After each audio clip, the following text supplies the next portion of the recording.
Yo, what is up, ladies and gentlemen? We are at the Pain Zone, a corner Tom Platz, who actually wrote a signature on the House of Pain, the gym I go to.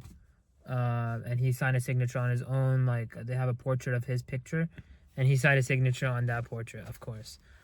But like I said, no pain, no gain, as he says. And if you have 5 reps, if you do your last 5 reps, you have 5 reps more. Past failure. Scientifically, there's nothing past failure. Once you hit failure, you're done. But today, saying that it's leg day, and obviously, it's not new research. This research has been there for months and months now, and I've said this again.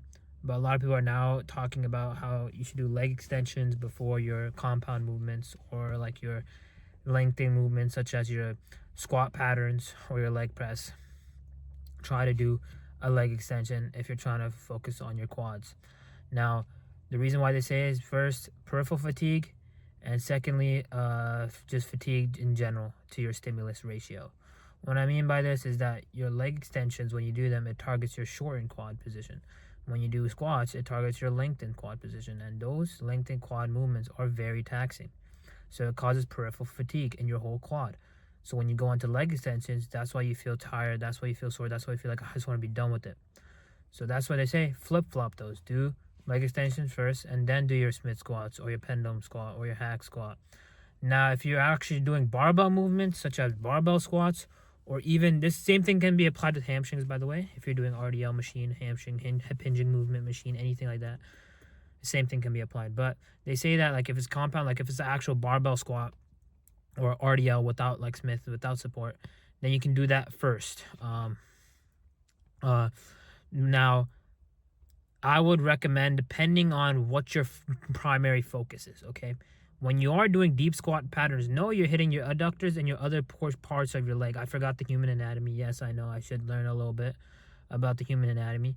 But you're hitting more hip adductors or when you're doing squats. So you are, think about it, it's a cause and effect relationship, okay? You're not going to get the best of both worlds. This is not mutually exclusive, all right? If you do your squat movements from first, know that you're gonna get a lot of stimulation for your hip adductors, your lengthened quads.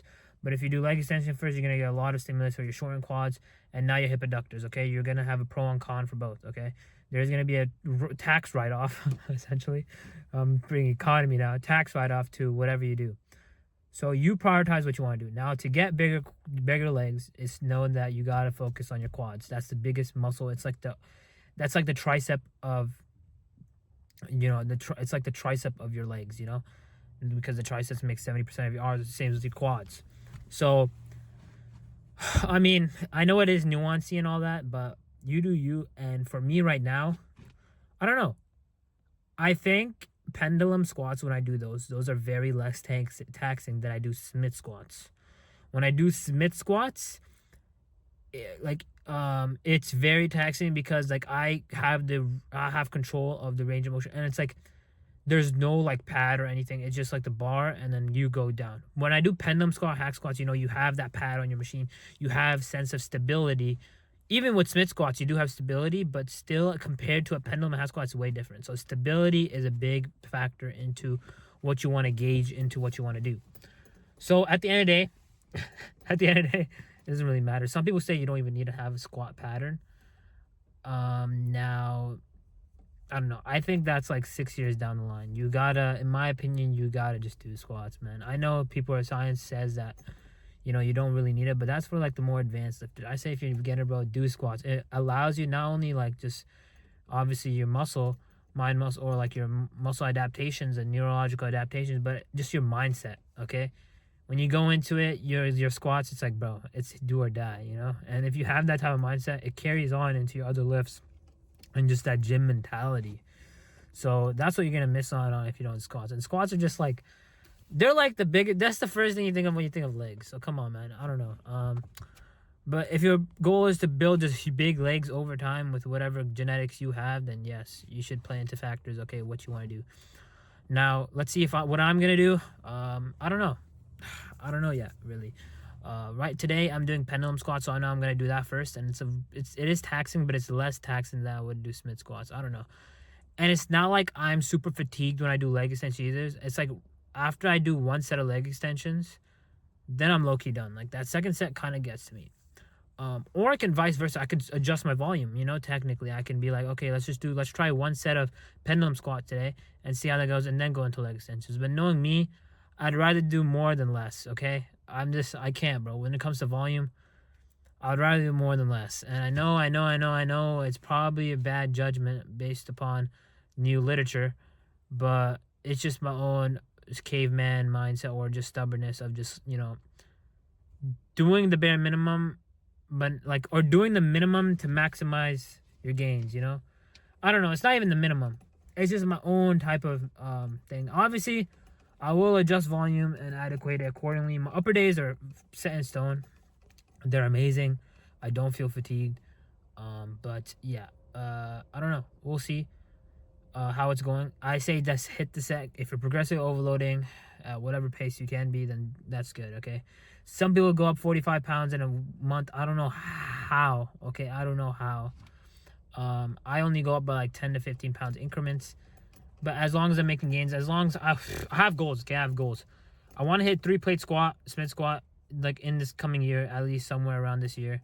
It's already February, so I want to hit it beginning of mid of fall. I want to really hit 3-plate squat. Leg extensions, I mean, I've been progressing in that slowly but surely. Leg extension, I don't really have a big, the prime leg extension here is amazing. So machine-wise, it's amazing. Obviously, I'm going to keep going and doing it. So, yeah. Squats in general, I want to go up. Obviously, my incline chest movements, I want to go up. I want my lat pull down and stuff like this to go up. As long as I'm pushing myself, that's the biggest factor. You do what you want to do, but I think I'm going to keep squats and then leg extensions after for now. Especially that I'm doing low volume, very low volume. Like 2 exercises max per muscle group. Like if I have a chest focus day, I do 2 exercise max. 2 sets. I like to do 2 sets just because, yeah, that's how I like it. Some people can do like 12 sets a day and get away with it. Some people can only do 8 sets. Like it's very, you have to bounce that around and you have to figure it out. But again, depending on the day, I either do more volume. You gotta go off feel for this too. By the way, a lot of feel. Like if you're doing pendulum squat in that first set, you're like, oh, it's cooked. I can't do second. Just move on, go to leg extension. So you gotta do this day by day. That's where the day by day mindset. That's where the split adjustment comes in. But that's what I would say for you, and that's what makes gym good because there's no set in stone, written down like perfect program or anything. It's you versus you and your mindset and your capability and then your common sense and dedication into whatever you want to do, okay? That's it. Let's lock in. Enough yapping. I'm going to be doing calves and hip abductions. I do 1 set, of course, to warm up just everything. And then, yeah, man, pendulum squat. Then a curling hamstring curl, a seated hamstring curl, which it's okay. My form is on that because it's just the hamstring curl machine sucks. That's why, or else it would be amazing. But it's okay. It's not hamstring focused, so that's why I don't go crazy. And then leg extension and go on that. And then depending on if I want to do a superset sissy squat, that is dependent on how I feel. And then abs. But yeah, let's lock in. Yo, what's up, guys? Bro, there is no better feeling than PRing, bro. I'm not gonna lie, dude. Right here, I upped the weight by 5 pounds as well. I knew I always had it in me. I get a pretty deep stretch. I think this is deep enough for me. Obviously, I go a little bit deeper, but I think for hip adductions, I already get enough from deep leg press and deep squats. So yeah, this is a pretty good range of motion for me. I literally go all the way out as much as possible, and I don't show it, but I haven't shown I can't lie, my upper C and my next lower day, which was this day, but a different squat variation than the one I show you here, which is the pendulum squat. I do Smith squat, right? And oh my god, yesterday I PR'd on my Smith squat. Literally like both sets. Like I just wanted it. I wanted it more than ever. I was so stuck on Smith squats for such a long time. Then this like upper lower split plus actually logging your sets and seeing, okay, how many reps I did, how many sets I'm doing, and like figuring out like, okay, the numbers game, right? Okay, this is how many I actually did. This is what I need to do. And yeah, man, this helped me a lot to gauge my my reps in reserve, my how I can actually push myself to a progressive overload over time. And yeah, man, I really try to get this last rep. I'm not gonna lie, I did take like a 6 to 6 second rest break. just to try to get this one. But like, yeah, I had to help myself on that. So that was like an assist. So that doesn't even count as a rep. But man, I keep just PRing on, like, the biggest pet peeve of mine was PRing on quads, any quad focused movement, and specifically squats. Now I'm actually like, I know I am getting a little fatter. I can't lie. Like, I can feel it. Like, I can feel my body fat percentage going a little bit higher, and I just feel more full, feel more bulked up, I guess you could say. So I am gonna have to do this cut when it comes to the summer. I am gonna do like a mini slash. I'll probably just like do an aggressive cut for like a month. I can handle it. I've done a cut before, so I think I can be more aggressive now because I understand what it takes to do a cut.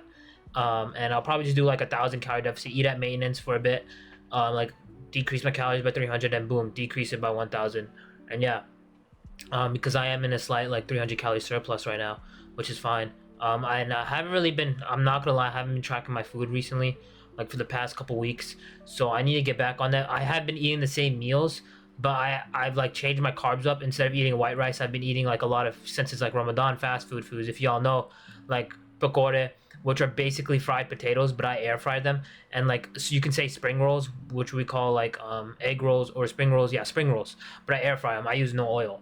But it's still like, you still use like the breading, which is like the batter for that, to roll it up. It's not tortilla bread, it's a different type of bread, but it's like similar. It's more light because it's like more flaky, so it's not like that thickness. So yeah, again, it just comes down to counting. But like, I have been adjusting it to where it's like, okay, if I'm eating this and I'm not gonna eat my white rice, right? If I'm and all that. Also, I've been eating dates, which like I've been eating like 3-4 dates a day, and each date piece is like 70. Dried fruit is basically dried fruit, and dried fruit's really calorie dense. So I haven't really been tracking that, but I know I've been eating like 4 to 3 dates a day. However, not tracking that is not good. And also, like, I've been eating like a fig bar, which is kind of like a protein bar. But yeah, stuff like that. So yeah, I haven't really been tracking like precisely each day, but as long as I'm in the 2,000, or what was it, 2,300 calories I was eating, yeah. As long as it's in between that range each day and getting my grams of protein, which is like 160 grams of protein right now, then I'm chilling. Nutrition is a big part, yes, but I think programming is way more important to nutrition when it comes to knowing what you're already eating and knowing how to, like, just knowing about nutrition, like your gram of protein, like you just know what food is. Then it just comes down to, like, after the 2-year gym mark, it's like, okay, now I need to focus on like actually progressing my list, actually knowing like how to program correctly to optimize my training. And that's what I've been doing. An upper lower split, man, adjusting your volume, adjusting my frequency has really helped me progress. And I know my Smith squats, like, I PR'd in both sets. And I think I can up the weight by like 5 pounds or 2.5 pounds and get like maybe 2 reps less. But knowing I got an extra rep in knows that I can actually up the weight now and still get like more than 5 reps, which I might do later on. So yeah, man, progressing in many ways, even during Ramadan. So there's no excuses. Nothing can stop you. And yes, I do partials here. Whatever. I don't really care. I do add partials at the end of the workout. But yeah, love y'all and catch y'all later. Peace. What the crap? Why is that on, bro? Has this been on the whole time? No, it was when I turned it, hopefully. All right, well, end of the workout, PR'd, added 2.5 pounds on each side. I added like 5 pounds to everything today except my leg extensions. Up my hamstring curls, upping everything, upping, okay? And I still hit the same amount of reps. So that means, like, I had it in me a little bit, but also it's like a PR in my head, okay? But let's just keep going. We keep grinding. But also, today, when I was trying to doom scroll for TikTok audios, I saw a bunch of female wrestlers. The female wrestlers are trending, like, right now. I don't know what it is, but listen, shout out to them, bro. I saw this one woman manhandling a dude. I do not want to be that guy, first of all. If I was that guy, bro, holy crap. I would literally, like, I'd use that as motivation to, like, just, like, become a monster. I don't even know, but listen, bro. I'm not, oh yeah, speaking of fighting, like, fighting muscles, like, bodybuilding. Yes, bro, I'm not training to be a fighter. I'm just training to have some muscle, okay? Like, there's a difference, all right? There's functional, people say functional muscle versus actual muscle, bro. Muscle is muscle, okay? In human anatomy, it's muscle, okay? The size of it, the thing, it all comes down to you progressively overloading in whatever movement or whatever workout you do, okay? So muscle is not that. It's just functionality of the muscle, like your joints and stuff, flexibility, and being able to, like, use movements. That's just technique and, like, are able to, like, use your body, like calisthenics and all that. Like, it's all different. These are all different realms at the end of the day. But muscle, if you're talking about muscle, Muscle is muscle at the end of the day. Depends on how you use it, how you want to use it. Okay. A bigger dude will always be like, if it's a bigger dude versus a lighter dude, the bigger dude's gonna win, bro. Because like, dude, your damage is nothing. You just have 99% speed, 1% damage. If you want damage, you need muscle. So imagine a guy who's muscular starts doing the like if a guy who's muscular and like pretty much like I'm saying like lean, their musculature, they got they can move some freaking weight, and you make them start wrestling for a couple months, know that that guy's gonna be a different beast than someone who's just started train wrestling. So, or like who's been wrestling, but like is like a different. Also, body weight matters a lot. So, then again, it is what it is. Also, height, length, all that matters. Genetics, okay. But who cares, bro? I'm not trying to be a fighter. I'm just trying to be a freaking bodybuilder. All right, they're two different roles. And if you are being a fighter, bro, good luck, man. Jiu-jitsu, whatever you're doing, wrestling, UFC, shout out to y'all. Anyone who's grinds for whatever they're passionate about, I respect that hella. But yeah, that's all that is for this one. Yeah, man, progressive overload. Remember to do that. Also, I was talking about peripheral fatigue and all that. Yeah, man, like shorten legs, lengthen legs, or lengthen shorten movements. I did pendulum squat first and that. So, I mean, I did kind of feel fatigued. I didn't do 60 squats today. I did feel fatigued. And abs, I kind of like, when I did abs, bro, I'm just so out of it. Like, because when I do cable crunches, I feel my legs still, a little bit because of how stimulated my legs got. So I kind of get lazy with that. But yeah, that's all she wrote. Catch y'all later. Peace.